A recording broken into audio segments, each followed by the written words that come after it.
Hey, what's up everybody, it's Dara here from TechShit. I'm just going to quickly do, sorry, I'm just setting my time limit here, sorry, where you're only on YouTube normal, so we can only do 10 minutes. I'm trying to get into this straight away. Our app of the week this week is After Effects. It's going to be 2 parts special. We're going to do a second part next week's, unless we cover everything in this episode. So we're going to get straight into it. Here's your layout here. This is CS3, got CS4 on my other computer. They're pretty much exactly the same, just might be a bit different. So if you want to create a new composition, which is basically just like a project, then you just click this here.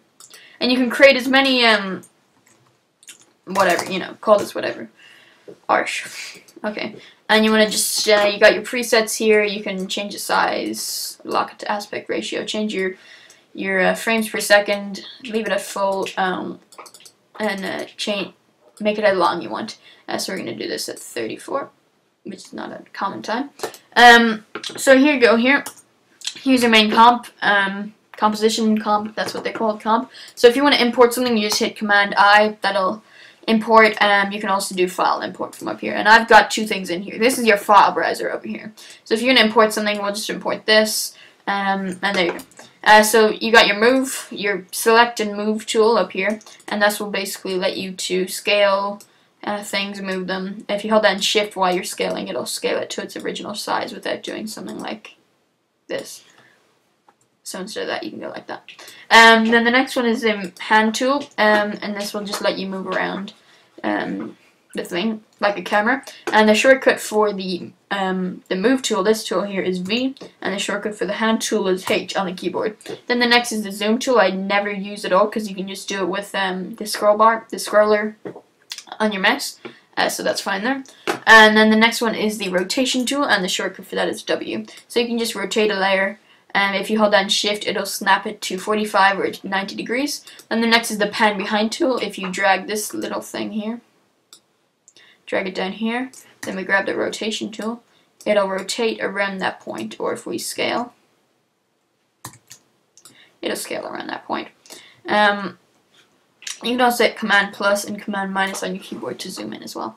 The next is the mask tool. If we have this layer selected, and then we can draw a mask over it. So we can draw it like this, and then if we click this arrow, then this arrow, then this arrow, we can change the shape of it, which is the mask path. Then we can change the feather, which will just make it blend in more. We can then change the opacity, which will darken or lighten it. And we can change the expansion, which will make it bigger or smaller. So we'll leave it at that for the moment. Then the next thing, so it'll create a mask if you've selected the layer. If you haven't selected the layer, it'll create a shape, which is a new layer. Then if you hold down, you can have various options. Then the next is the pen tool. This will just enable you to create your own kind of little thing. And if you click on that and then you hold it, you can kind of make a curve thing. So we're just going to delete that because we don't want that. Then the next is the text tool, and this will just create text. We'll call this whatever. Brush tool. I don't use these last 3 tools. You can find out about them, but I don't use them. Good site to help you with After Effects is called videocopilot.net, and that's a really helpful site. That's where I learned all my After Effects stuff, and I'm not that good at it. I know a few stuff, but I learned it all from Video Copilot, so I recommend you check it out. They have some great products. But anyways, yeah, let's get back to this tutorial since we are limited for time. So then these, you got these switches over here, so I can enable them or disable them, and you probably have no idea what they are. The first one is the 3D layer switch, and this will just enable me to, it'll turn into a 3D layer. I can move it forward or backwards in Z space. I can rotate it like this. Or like this, no, or like this, you know. So that's pretty cool there. So that's that switch there. Then the next the next one I don't use. Never used it, don't know why. Next one is the motion blur tool, which you will see in a second. Then the next is for quality. If you want to draft, or for quality, and the continuous rasterized switch. I never use that, but it's there if you want it. So this is a parent. I'll go through that in the next episode. So if you want to access the properties, you just click on this arrow here, and then these are kind of like the positioning, scale. See, I can move it up and down. I can the position, and to scale, I can scale it up and down, all from right here. I don't have to move it or anything through with any tools. I can put in precise amounts. I can do that there. We'll just reset this. Reset it there. So yeah, there you go. And then things beside these little stopwatches, they're called keyframe. And what those will do is basically, if I hit a keyframe right here for orientation, it'll record it'll record the orientation. So basically all the rotations, it'll record that at that time. And then if I go to 2 seconds and I turn it way up, no, not there, like this. We'll set it to 360.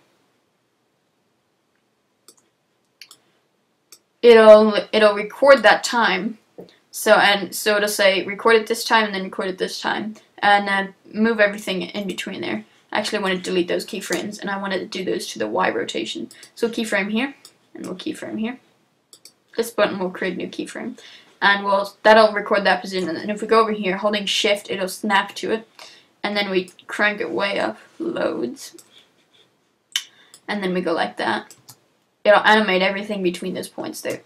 So that's a pretty cool feature. I can then move these around if I wanted to make it slow, or if I wanted to make it fast. And so then if you're doing animations like that and you want to make it look really real, I recommend you turn on the motion blur switch. And what that will do at the first is nothing. So you want to turn on the motion blur in your composition tool, in your composition over here. And so that will blur it out a bit, just like if you're seeing something go really fast, it'll be blurred.